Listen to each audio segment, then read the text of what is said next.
अरे संसार संसार, अरे संसार संसार, जसा तवा चुल्यावर, जसा तवा चुल्यावर, आधी हाताला चटके, आधी हाताला चटके, तेव्हा मिळते भाकर. तेव्हा मिळते भाकर.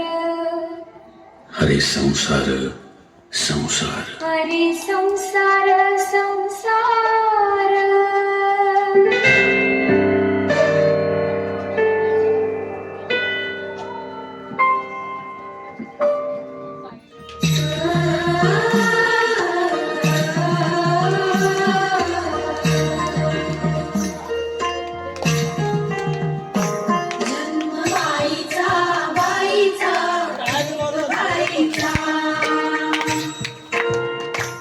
एक आईचा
बहीण आहे, ती मुलगी आहे, ती एक अर्धांगिनी आहे, ती एक शक्ती आहे. सृष्टी निर्मात्याचाही जिच्यावर विशेष आशीर्वाद आहे. जिथे महादेवानेही अर्धनारीश्वराच्या रूपात तिचे अस्तित्व दाखविले आहे, जिथे विठुरायालाही रुक्मिणीशिवाय संसार पेलता आला नाही, मग त्या स्त्रीशिवाय हे जग, हा संसार, ही सृष्टी चालेल का? टाळ्या वाजवा, टाळ्या. जरा आवाज येऊ देऊ, जेवायच्या आहे तुम्हाला. टाळ्या. Next time Trisha and Swara solo dance.